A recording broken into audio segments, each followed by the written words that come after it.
आजच्या या कौटुंबिक समारोहामध्ये आपण सगळे आला आणि 25 वर्षांनंतर गोळे सरांच्या आठवणींचं जागरण केलं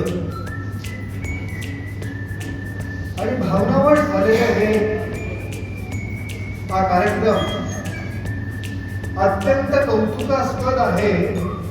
म्हणून आपण एका गोळेसर कुटुंब आणि प्राजक्ता यांच्याकरता जोरदार टाळ्या.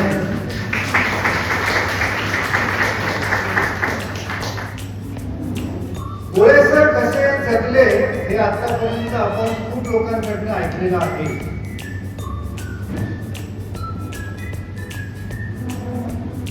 ते सुखी जगले की आनंदी जगले याचा मी सारखा विचार करत होतो.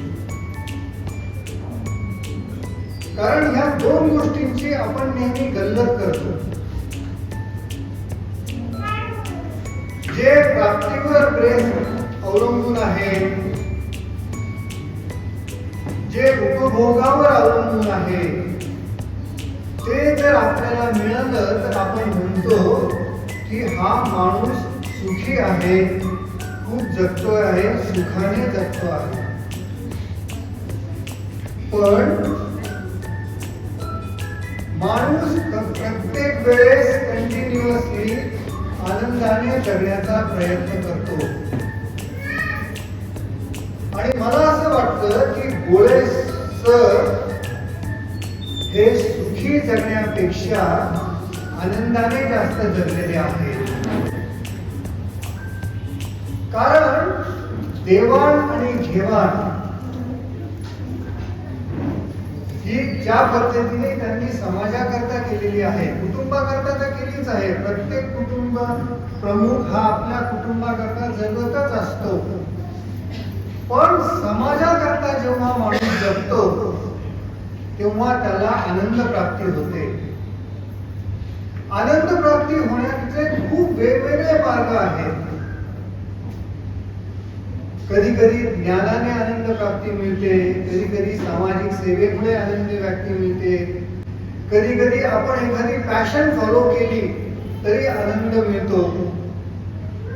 कारण आपल्या जगण्याचं ध्येयच मुळात आनंद प्राप्ती हे आहे.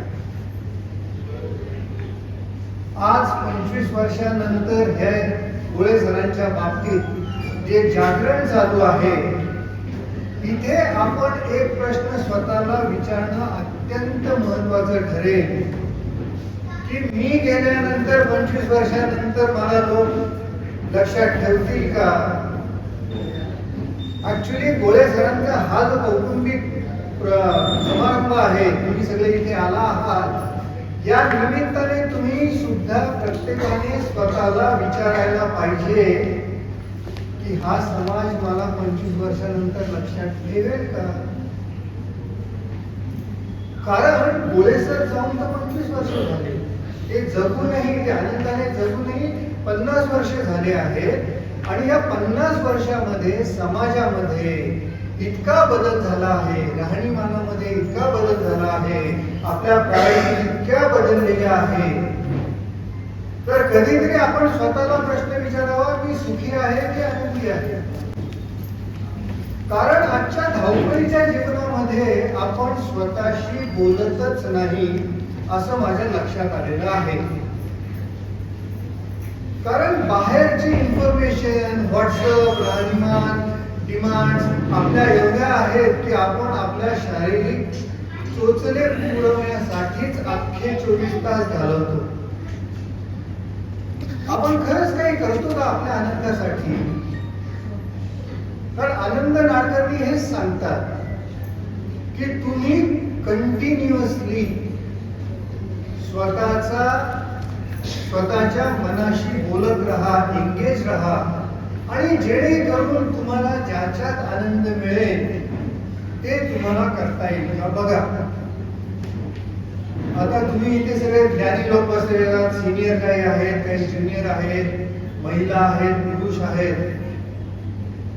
तर प्राजक्ताने मला आज इथे बोलवलं याचं कारण म्हणजे, सर तुम्ही काहीतरी युक्तीच्या 3-4 गोष्टी सांगा जेणेकरून आमची फॅमिली, कौटुंबिक मित्र मैत्री, आपल्या स्वकीय वगैरे त्यांना थोडासा तरी आनंद मिळेल किंवा त्यांना आनंद प्राप्तीचा मार्ग दिसेल.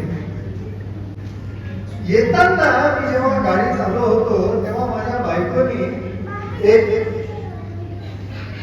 कागद माझ्या हातात दिला आणि तो कागद मी आता बघितला तर ती मला म्हणे की तू या शेराने बोलायला सुरुवात कर. तर शेर मी तुम्हाला वाचून दाखवतो. सिमटते देखा है तमन्नाओं को, सिमटते देखा है तमन्नाओं को, तहजीब के दायरे में अक्सर, सिमटते देखा है तमन्नाओं को तजबीब के दायरे में अक्सर, वरना इश्क, अरमान और ख्वाहिशें कभी जुबा होती है.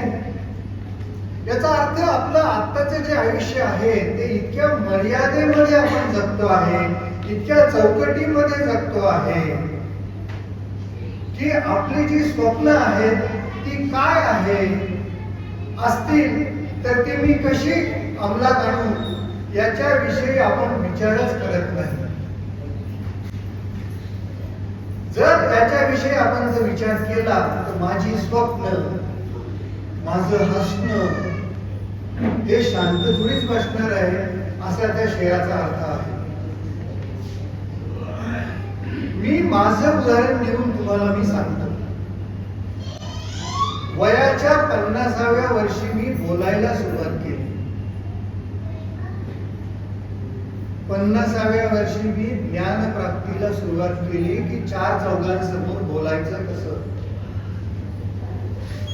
तर मला असं कळलं की आपली मराठी भाषा थोडीशी अपुरी आहे. इंग्लिश मध्ये बोलणं याला इंग्लिश मध्ये स्पीकिंग म्हणतात, बरोबर.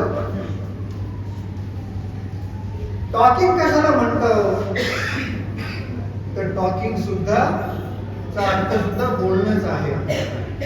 जर मराठीमध्ये बोलणं या शब्दाचे 2 अर्थ असतील, स्पीकिंग किंवा टॉकिंग, तर वयाच्या 50व्या वर्षी मला कळलं की मी आतापर्यंत टॉकिंगच करत होतो.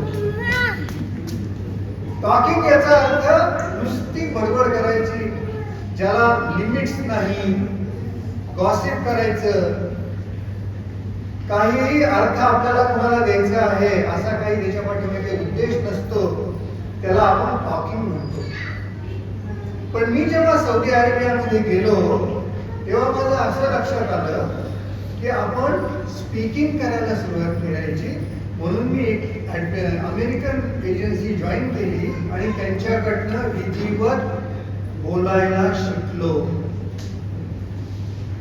50 ते 54 या वर्षामध्ये माझ्या स्वतःच्या मी शिकत होतो की बोलायचं कसं. आणि या अमेरिकन इन्स्टिट्यूटने मला 54व्या वर्षी सांगितलं की मानकर आता एवढं ट्रेनिंग घेतल्यानंतर तुम्ही उत्कृष्ट पद्धतीने बोलू शकता. आणि तेव्हापासून मी मोटिवेशनल स्पीकर झालो. त्यामुळे आपल्याला नवीन काही शिकायचं आहे याचा कंटिन्युअसली तुम्ही ध्यास घ्यायला पाहिजे. तुमच्या वयाचा आणि नवीन शिकण्याचा काहीही संबंध नाही. तुम्ही लेडीज आहात की जेंट्स आहात याचा नवीन ज्ञानप्राप्तीसाठी काहीही संबंध नाही.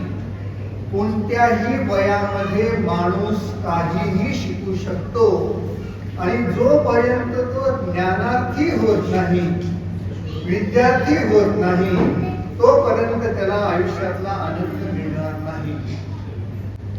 तुम्ही स्वतः करता खूप काही करा, समाजाचं आपण नंतर पाहू. कारण तुम्ही जर स्वतः आनंदी असाल तरच समाज आनंदी राहू शकतो. तुम्ही समाजाचे घटक आहात. तुम्ही जर आनंदी असाल तरच तुम्ही आनंद एकमेकांना वाटून तो मल्टिप्लाय करू शकतो, त्याचा गुणाकार होऊ शकतो. आपल्याला आनंदी समाज पाहिजे आहे. तुम्हाला माझे इंट्रोडक्शन अजूनपर्यंत कुणीही करून दिले नाही, तर मी किती आनंदी आहे हे मी तुम्हाला आता सांगणार आहे. मी आतापर्यंत 75 देश फिरलेला माणूस आहे. त्यामुळे माझ्या या डोक्यामध्ये इतका आनंद आहे, इतका आनंद आहे, इतके व्हरायटीचे अनुभव माझ्या मध्ये आहे की तुम्हाला कोणता अनुभव सांगितल्यामुळे तुम्हाला काहीतरी त्याच्यातून आनंद मिळेल हेच मला आता सुचत नाही. प्रवासात मला आनंद सापडला. याच्या पुढचं आयुष्य मी प्रवासात आनंद कसा असतो त्याच्याविषयीच फक्त उद्बोधन करणार आहे आयुष्यभर. कारण मला असं वाटतं की मला जो आनंद सापडलेला आहे तो तुम्हाला सगळ्यांना सापडावा. बॅकपॅकिंग करणं ही एक प्रवास करण्याची पद्धत आहे. माझा आणि प्राजक्ताचा जो पहिला संवाद झाला होता जेव्हा मी तिला कॉलेजमध्ये MIT ॲग्रीगेट कॉलेजमध्ये मी लेक्चर दिलं होतं विद्यार्थ्यांना की मी कसा फिरतो. 75 देश ही छोटी गोष्ट नाही आणि मी जेव्हा फिरतो तेव्हा कुणाचंही बोट धरून जात नाही. मी जेव्हा घराच्या बाहेर पडतो तेव्हा 1 महिना 2 महिने 2.5 महिने असं फिरतो. जेव्हा मी आणि बायको बाहेर पडतो प्रवासाला तेव्हा आमच्या दोघांकडे फक्त 2च बॅगा असतात आणि प्रत्येक बॅगेचं वजन 7 ते 8 किलोच असतं. कमीत कमी सामानामध्ये जास्तीत जास्त फिरणं ह्या प्रवासाच्या पद्धतीला बॅकपॅकिंग असं म्हणतात. आता मला असं वाटतंय की मी तुम्हाला बॅकपॅकिंग बद्दल सांगावं कारण तुम्ही सुद्धा बॅकपॅकिंग करायला सुरुवात करा. परत महत्वाचं की तुमचं वय काय आहे, तुमच्याकडे किती पैसे आहेत याला महत्व नाही. तरुणांनी तर लगेच सुरुवात करावी बॅकपॅकिंग करण्याकरता, पण जे ज्येष्ठ आहेत, जे श्रेष्ठ आहेत आणि ज्यांचे अजूनही गुडघे बोलत नाही त्यांनी बॅकपॅकिंग करायला हरकत नाही. मला वयाच्या 30व्या वर्षीच कळलं होतं की जग अतिशय सुंदर आहे. मला वयाच्या 32व्या वर्षीच कळलं होतं की जगामध्ये फक्त चांगलीच माणसं राहतात. या 2 तत्वांवर मी गेले 40 वर्ष अख्खं जग फिरतोय. वेगवेगळ्या लोकांच्या संपर्कात येऊन मी आनंद लुटतो आहे आणि तेवढाच आनंद मी लोकांना देत आहे. जेव्हा जेव्हा मी भारतात फिरतो तेव्हा तेव्हा मी स्कूटरवर फिरतो. आतापर्यंत माझ्या 3 ट्रिपा झाल्या आहेत स्कूटरवर आणि मी भारत 3ऱ्यांदा बघतो आहे. माझी पहिली ट्रिप मी नाशिकवरनं गाडीला किक मारली, जैसलमेरला गेलो, गुजरातवरून जैसलमेरला गेलो, जैसलमेर बघितलं वगैरे, ऋषिकेशला गेलो, पाकिस्तान बॉर्डर पर्यंत गेलो आणि परत घरी आलो.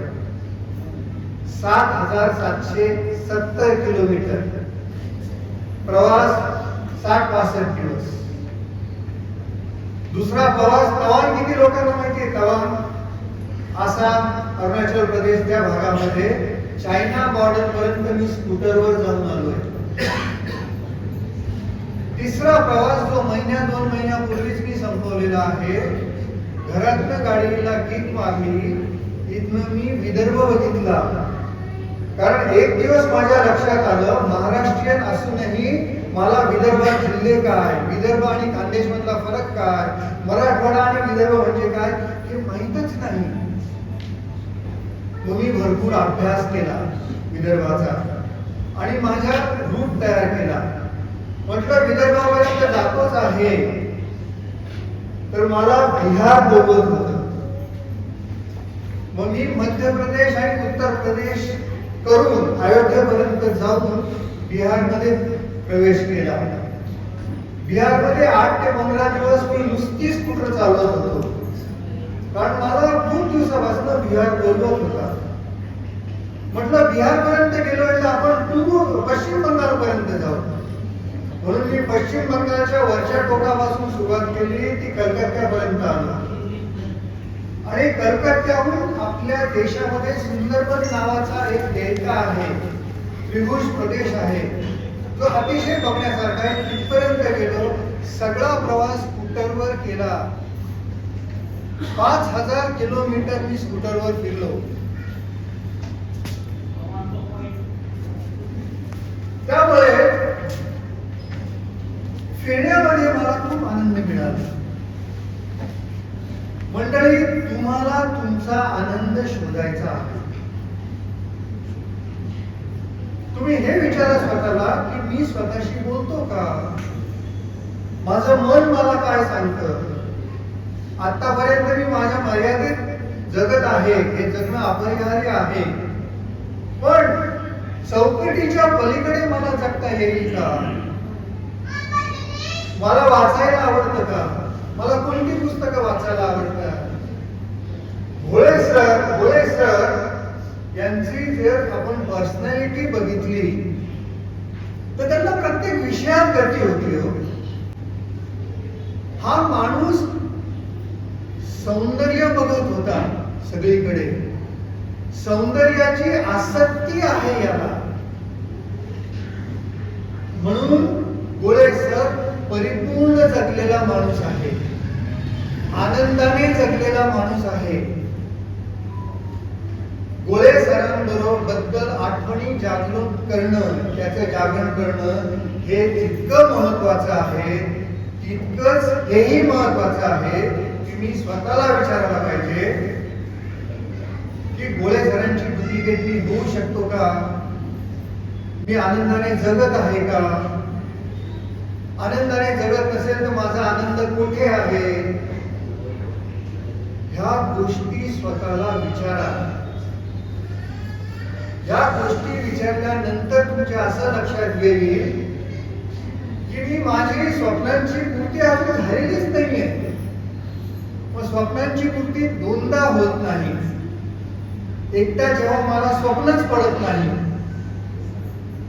मी अजिबात संवेदनशील नसतो, मला कशाबद्दल काहीही वाटत नाही, श्वास येतो म्हणून मी जगतो, त्याच्या पलीकडे काहीही नाही. एकटी परिस्थिती. दुसरी परिस्थिती, संवेदनशील असाल आणि स्वप्न पडत असाल तर ती दुसरी कॅटेगरी. कारण सगळ्यात महत्वाचं आहे माणसाने स्वतः करता जगलं पाहिजे. स्वतःचा आनंद कुठे आहे ते शोधलं पाहिजे. जसा मी माझा आनंद प्रवासात शोधला. आतापर्यंत मी आणि माझी बायको उल्का मानकर, मी 75 देश प्रवास केला आहे, तिने सुद्धा 55 देश बघितलेले आहेत. तर आमची दोघांची जोडगोळी जमली आहे, त्यामुळे आम्ही खूप प्रवास करतो. पण कधी कधी असंही घडतं की माझं बायकोचं मला जे आवडतं ते तिला आवडत नाही आणि तिला जे आवडतं ते मला आवडत नाही. अशी जर स्थिती असेल तर मी तुम्हाला नक्कीच म्हणेल तुम्ही लकी आहात. मग तुम्ही बायकोला सांगा की मी असं करतो आणि मी माझा आनंद शोधतो. प्रवासात मी बऱ्याच वेळा सांगतो की माणसानं प्रवास एकट्यानेच करावा. 1 is a company, 2 is crowd and 3 is mess. तुम्ही जेव्हा एकटे असाल तेव्हा तुम्ही स्वतःच्या कंपनीत जगण्याचा प्रयत्न करा. तुमची जी मन आहे, तुमचं जे मन आहे तीच तुमची कंपनी आहे. आणि मग तुम्ही स्वतःशी बोलायला सुरुवात करा. वय कोणतेही असो, तरुणांनी सुद्धा एकट्याने प्रवास करायला हरकत नाही. आणि मग तुम्ही जेव्हा प्रवास करायला सुरुवात करता एकट्याने, मग तुम्हाला कळतं की अरे माझ्यातला आत्मविश्वास आता हळूहळू डेव्हलप होतो आहे. जग किती सुंदर आहे ते मला आता समजायला लागलं आहे. जग फक्त महाराष्ट्रापुरतं मर्यादित नसून भारतापुरतं मर्यादित आहे. आधी असं वाटतं आणि मग भारताच्या बाहेर पडल्यानंतर ते काही विचारूच नका. ही पृथ्वी नावाचं जे प्लॅनेट आहे ना ते अतिशय सुंदर आहे आणि या प्लॅनेटवर एकाच वेळेस वेगवेगळ्या पद्धतीचे लोक वेगवेगळ्या ठिकाणी आनंदात जगत आहे. हे बघणं जेव्हा असतं तेव्हाच खरं तुम्ही आयुष्य जगत आहात. मागच्या प्रवासामध्ये 51 दिवसाच्या प्रवासामध्ये 5110 किलोमीटरच्या प्रवासामध्ये 51 दिवसांमध्ये 36 दिवस मी कुणाकडे ना कुणाकडे राहिलेलो आहे.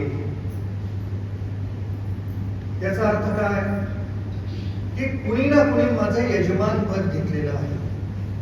कुणी ना कुणी मला घरी बोलवलेलं आहे. हे सगळे माझे नातेवाईक होते का? नाही. हे सगळे माझे मित्र होते का? नाही. माझं मित्रांचं नेटवर्क इतकं जबरदस्त मोठं आहे की जेव्हा मी प्रवासाला बाहेर पडतो तेव्हा माझ्या मित्रांना काळजी असते की मानकर आज कुठे राहणार आहे. मग ती कनेक्टिव्हिटी एस्टॅब्लिश होते आणि मला कुणीतरी सांगत असतं की तू आता विजयवाड्याला चालला आहे तर विजयवाड्यामध्ये असा असा ग्रस्त आहे, त्याला मी ऑलरेडी सांगितलेलं आहे की मानकर घेतो आहे, त्याच्याकरता 1 दिवसाची व्यवस्था कर. मी बॅकपॅकर असल्यामुळे गोष्टी उत्तम सांगू शकतो. मला कुणाच्या ओळखीची सुद्धा गरज नसते कारण कंटिन्युअसली माझ्या चेहऱ्यावर हास्य असतं. तुम्ही हसायला सुरुवात केली की तुमची कनेक्टिव्हिटी एस्टॅब्लिश होते. या 38 जे माझे यजमान होते त्यांनी मला आधी कधीही बघितलेलं नव्हतं आणि माझी त्यांची भेट झाल्यानंतर त्यांचा मी निरोप घेतल्यानंतर उरलेल्या माझ्या आयुष्यात मी त्यांना कधीही भेटणार नाही. पण मंडळी जगात फक्त चांगलीच लोक आहेत. जिथे हिशेब होत नाही, जिथे देवाणघेवाण होत नाही तिथेच फक्त आनंद वाटला जातो. ज्या लोकांना मी 24 तासापूर्वी ओळखत नव्हतो आणि 48 तासानंतर परत त्यांचा माझा संपर्क राहणार नाही त्या लोकांनी मला प्रचंड प्रेम दिलेलं आहे. आणि जो कोणी माझ्या संपर्कात येतो त्याला मी त्याच्यापेक्षा जास्त प्रेम देण्याचा प्रयत्न करतो. पण एक गोष्ट लक्षात घ्या, जर मी एखाद्याला 10% किंवा 10 युनिट्सचं प्रेम दिलं तर समोरचा माणूस मला 100 युनिट्सचं प्रेम देतो. कारण जगात लोक चांगली आहेत, लोक चांगली आहेत आणि दुसऱ्याला मदत करून लोकांना प्रचंड प्रमाणावर आनंद मिळत असतो. म्हणून त्यांच्या आनंद होण्याच्या मार्गावर मी कारणीभूत ठरतो आणि मी त्यांच्याबरोबर 1 दिवस राहतो, 2 दिवस राहतो, 3 दिवस राहतो आणि तिथनं त्यांचा निरोप घेतो. मंडळी, तुम्ही दुसऱ्यांच्या मनात रुजले पाहिजे. तुम्ही दुसऱ्यांच्या मनात रुतले पाहिजे. जसे गोळे सर आपल्या सगळ्यांच्या मनामध्ये रुजले आहेत आणि रुतले सुद्धा आहेत. किती काही झालं तरी गोळे सर आपला पाठलाग करत आहेत, हे सगळ्यात आज महत्वाचं आहे. पण त्याच्यापेक्षाही महत्वाचं आहे आपल्या सगळ्यांकरता की मी जेव्हा याच्यात नसेल या प्लॅनेटवर तेव्हा लोकांच्या मनात मी रुजलोय का हो? लोकांच्या मनात मी रुजलोय का हो? समाजाकरता मी काय दिलं आहे हे सगळ्यात महत्वाचं आहे. कुटुंबाला प्रत्येक माणूस देत असतो, त्याच्यात शंका नाही. पण खरा आनंद हा समाजाकरता जेव्हा आपण काही करतो तेव्हाच आपल्याला तो मिळतो. आणि तुम्ही स्वतः आनंदी असाल तरच तुम्हाला आनंद देता येतो, अन्यथा नाही. तुमच्या डोक्यात शांतता पाहिजे, समाधान पाहिजे, तुम्ही आनंदी पाहिजे, तरच तुम्ही समाजाला काहीतरी देऊ शकता. एकच उदाहरण सांगतो आणि 5-1 मिनिटात संपवतो.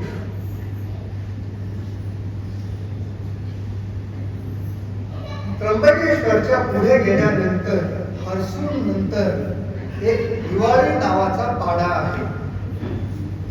त्या पाड्यामध्ये झेडपीची शाळा चालू आहे.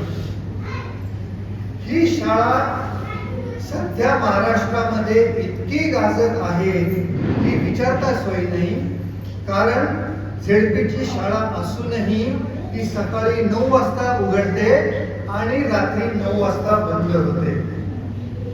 पटावरची संख्या आहे 30. पण ज्या दिवशी मी गेलो होतो त्या दिवशी वर्गामध्ये 52 विद्यार्थी होते. गावित नावाचा ग्रस्त गेले 15 वर्षापासून या शाळेकरता एकटा झटतोय. तास मिळाला तर तुम्ही जा. हर्सूलच्या पुढे ठाणापाडाच्या नंतर 27 किलोमीटरवर डोंगर जिथे संपतो तिथे ही शाळा आहे. माझा मित्र म्हणाला, मात्र आपल्याला ती शाळा जायचं आणि बघायची आहे. मी त्याला म्हटलं ठीक आहे, आपण दोघेही जाऊ आणि शाळा बघून घेऊ. क्युरियोसिटी होती, जशी जी आता तुमच्या मनात असेल ती कशी असेल ही शाळा. 12 तास शाळा चालते म्हणजे काय म्हणायचं. सगळंच तिथे जेवण खावण हे ते, फक्त हॉस्टेलिंग नाही एवढंच आहे. झेडपीची शाळा आहे. आम्ही गेलो. जेव्हा त्या गावित सरांनी आम्हाला त्या शाळेविषयी सांगितलं, विद्यार्थी असे बसले होते 15, 20, 25, 30 काय असतील ते, आणि त्यांनी पाढे म्हणायला सुरुवात केली. 3रीच्या मुलाला 20 ते 22 पर्यंतचे पाढे पाठ. अरे वा, म्हटलं चांगलं पाठांतर झालेलं दिसतंय. नंतर म्हणे चला आता पाढे लिहून दाखवा. जे पाठ आहे ते आपल्याला लिहिता येतं. तुम्ही सगळे इथे शिक्षक बसलेले आहात. म्हटलं काय हरकत नाही. म्हणून आम्ही त्यांचं लिहिणं बघायला सुरुवात केली. तुमचा विश्वास बसणार नाही मंडळी. 22चा पाढा एक मुलगा दोन्ही हातांनी लिहित होता. 3रीतला मुलगा. माझं तर डोकंच विचार करायचं थांबलं होतं. गुणाकार, भागाकार. 3री 4थीतली मुलं तिथपर्यंत शाळा येते. इतकी झपाट्याने काढत होती की विचार का सोय नाही. स्पेलिंग लिहिलं, इंग्लिशची अध्याक्षरं लिहिली की 3रीतला मुलगा ते अध्याक्षरं वाचून शब्द तयार करत होता. म्हणजे किती मोठ्या प्रमाणावर काम झालं होतं त्या शाळेमध्ये. सगळ्यात महत्वाची गोष्ट म्हणजे आपलं जे संविधान आहे त्याची जी कलमं आहेत ती 99% सांगतो आपल्याला माहित नाहीये. पण पाढा लिहित असताना सरांनी सांगितलं, संविधानामधलं 4थं कलम सांगा मुलांनो. लिहिताना 4थं कलम ते आम्हाला ऐकवत होते. सरांचं वारणं मी थांबवलं. म्हटलं सर आम्हाला कळलं तुमचे विद्यार्थी किती हुशार आहे. मला एक सांगा, मला तुमच्या विद्यार्थ्यांकरता काय करता येईल. इतका मी भावविवश झालो होतो. सरांनी माझ्याकडे बघितलं. म्हणे मानकर तुम्ही तुमचा वेळ द्या. तिथल्या तिथे मी कमिटमेंट दिली. सर मी येतो. मी माझा वेळ दिला. ही रविवारची घटना. सोमवार, मंगळवार, बुधवार मी स्टॉक मार्केटमध्ये इतका बिझी होतो की विचारता सोय नाही. आणि माझ्या लक्षात आलं, अरे आपण तर सरांना शब्द दिलेला आहे, काय करायचं. 4 दिवसामध्ये माझी जी भावनाची तीव्रता होती ती बोथट झाली. जाऊ नंतर. गुरुवारी रात्री मी ठरवलं की आपली भावना बोथट होता कामा नये. गुरुवारी संध्याकाळी सरांना फोन केला. सर शुक्रवारी 3:30 वाजता मार्केट क्लोज झाल्यानंतर मी गाडीत बसतो आणि शाळेत येतो. कारण मी जर आणखीन वेळ दिला असता स्वतःला तर कदाचित शाळेत गेलोही नसतो. ही जी तीव्रता आहे ना मनातली, ही जपली पाहिजे. आपण जर एखाद्याला कमिटमेंट केली आहे, आपण ठरवलंय ना कुणाला काहीतरी द्यायचं आहे, तर ते ताबडतोब देऊन टाका. शुक्रवारी संध्याकाळी मी नाशिकवरून निघालो. शाळेमध्ये 6:30ला पोहोचलो आणि 7 वाजता मुलांना सुरुवात केली शिकवायला. की बोलायचं कसं. कारण माझ्या पहिल्या भेटीत हे लक्षात आलं होतं की मुलं सगळी शिकलेली आहेत, त्यांना सगळं येतं, पण बोलता येत नाही. आजच्या समाजामध्ये जर तुम्हाला व्यक्त होता येत नसेल तर तुम्ही कितीही नॉलेजेबल असाल तरी तुम्ही शून्य आहात. बरोबर की नाही? त्यामुळे मी ते ठरवलं. पुढचे 3 दिवस तिथे थांबलो. 40 ते 42 टेम्परेचर असायचं तिथे, तरी मी थांबलो. 6 सेशन्स घेतले. शेवटच्या सेशन मध्ये मुलांनी स्वतः तयार केलेली गोष्ट मला सांगितली. एकाने इंग्लिश मधून सांगितली आणि एकाने मराठीमधून सांगितली. 30 मुलांचा 35 मुलांचा वर्ग होता. पार्टिसिपेशन जवळजवळ 70 ते 80% होतं या सगळ्या ट्रेनिंग प्रोग्राम मध्ये. या सगळ्या घटनेमध्ये मला प्रचंड आनंद मिळाला. देवाणघेवाणचा काही हिशोब होता का इथे? नाही. त्या दिवशी मी स्वप्न बघितलं की या मुलांकडे वेळ द्यायचा, मी ते घेऊन टाकला आणि खूप आनंद मिळाला. अशा प्रचंड घटना आहेत माझ्या आयुष्यामध्ये की जिथे मी फक्त आनंदाचंच वाटप करत असतो. तर आजच्या या पुण्यस्मरणाच्या दिवशी तुम्ही स्वतःला प्रश्न विचारा. कदाचित तो स्वार्थी प्रश्न असेल की मी जगतोय का? मी सुखाने जगतो की दुःखाने जगतो? मी सुखाने जगतो, सुख आहे माझ्याकडे, तरी मी आनंदी आहे का? छोटे छोटे आणि मूलभूत प्रश्न विचारा आणि पुढची स्टेप वर जा आणि तिथे विचारा की माझा आनंद कशात आहे. मंडळी, परिपूर्ण जगायचं असेल तर भोळे सरांसारखं जगा. पण वेगवेगळ्या मार्गाने बाहेर पडतोय, वेगवेगळ्या मार्गावर आपले सगळे प्रवास चालू आहेत. तर आपण स्वतःकरता कसं जगायला पाहिजे याच्यावर थोडासा विचार व्हावा या आजच्या दिवशी, असं मला प्रकर्षाने वाटतं. तुमच्या कौटुंबिक समारंभामध्ये बाहेरच्या माणसाने येऊन सोनारानेच कान टोचावे अशी प्राजक्ताची इच्छा होती. तर मी घटकावर सोनार आहे असं समजा आणि तुम्ही आतापर्यंत तुमचे 2 कान मला दिले होते, बरोबर? ऐकत होता ना सगळे? तर ते 2 कान आता मी टोचले आहेत असं गृहीत धरा आणि या विषयावर विचार करा. विचार करणं हे संवेदनशील माणसाचंच लक्षण असतं. बहिणाबाई शिकलेल्या नव्हत्या पण संवेदनशील होत्या, म्हणून त्यांनी किती सुंदर कविता केल्या. मी माझ्या लिखाणाला सुरुवात 12-15 वर्षापूर्वी सुरुवात केलेली आहे. आतापर्यंत माझी 9 ते 10 पुस्तकं लिहून कंप्लीट झालेली आहे. मी ती छापलेली नाही, कारण हल्ली लोक 200 रुपयाचे पुस्तक पण विकत घेत नाही हो. त्यांना ज्ञानच नको असतं. मला इथे तिने का बोलवलं? कारण माझा जो वेगळ्या प्रकारचा अनुभव आहे तो जर मी तुम्हाला सांगितला आणि कदाचित तुमच्या डोक्यात प्रकाश पडला तर आनंदी आनंदच आहे, याच्याबद्दल शंका नाही. एका माणसाने मला सांगितलं, प्रकाशकाने सांगितलं की मानकर, तू ज्या पद्धतीने प्रवास करतो ना ते तू लिहिलं तर आहेच, आता ते छापून काढ. म्हणून मी माझं पहिलं पुस्तक छापलेलं आहे आणि त्या पुस्तकाचं नाव आहे पुनश्च पूर्व आफ्रिका. नोव्हेंबर 1999 मध्ये मी बाहेरच्या देशात पाऊल ठेवलं. सगळ्यात महत्वाचं म्हणजे मी फक्त 18 वर्षच नोकरी केली भारतामध्ये आणि उरलेली 18 वर्ष मी भारताच्या बाहेर होतो. 12 वर्ष मी आफ्रिकेत उड्या मारलेल्या आहेत, जंगलं बघितलेली आहेत आणि जंगलांचा जेव्हा कंटाळा आला तेव्हा मी वाळवंटात गेलो. मी सौदी अरेबियामध्ये 6 वर्ष होतो आणि हे सगळं करत असताना अख्ख्या जगाला फेरा मारलेला आहे. तर पहिलं जेव्हा मी पाऊल टाकलं होतं 1999 मध्ये, पूर्व आफ्रिकेमध्ये युगांडा नावाच्या देशामध्ये कंपाला नावाच्या शहरामध्ये 12 वर्ष घालवल्यानंतर मी देश बदलला.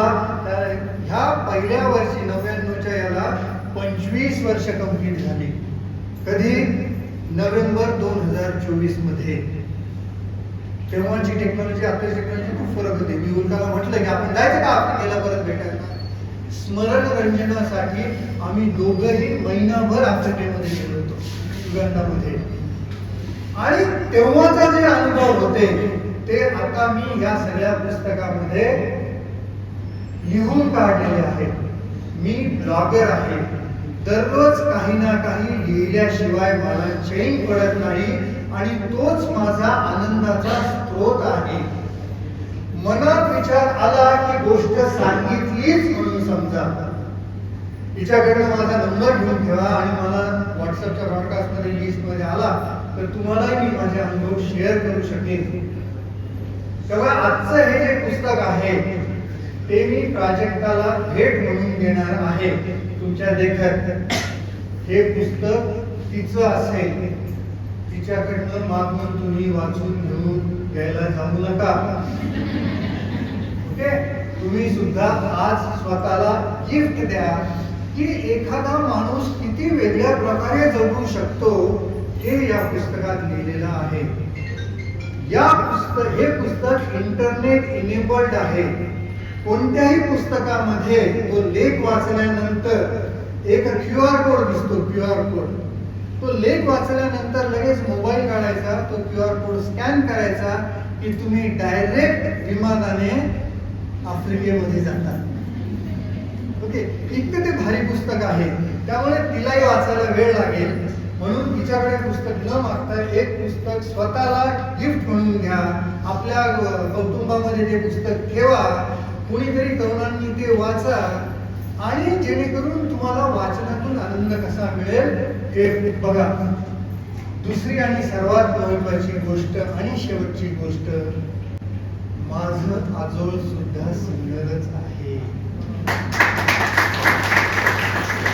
आमचे आजोबा गोपीनाथ तिघे, त्यांच्या मिसेस म्हणजे माझी आजी मथुराबाई तिघे, आम्ही शिंपी गल्लीमध्ये लक्ष्मीनारायणाचं मंदिर आहे किंवा देवीचं मंदिर आहे ना, त्या देवीच्या मंदिराच्या शेजारच्या बिल्डिंगमध्ये राहत होतो.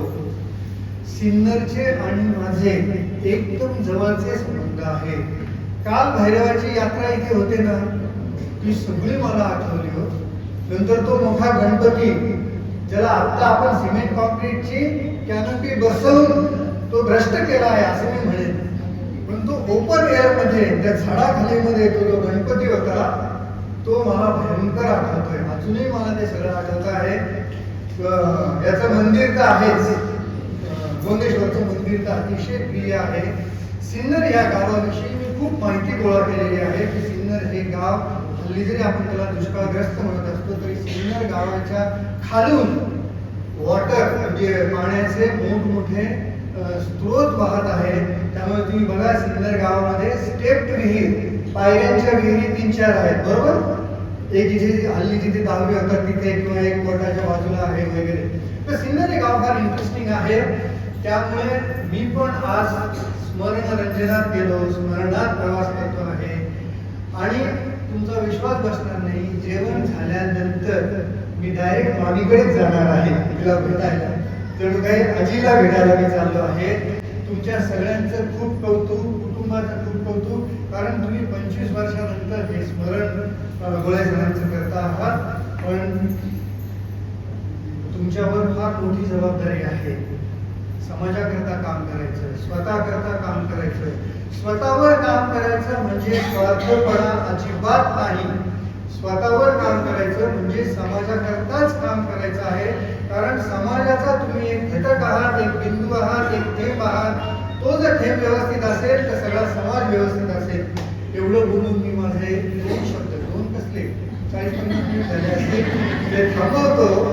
तुमचे सगळ्यांचे धन्यवाद. प्राजक्तांचे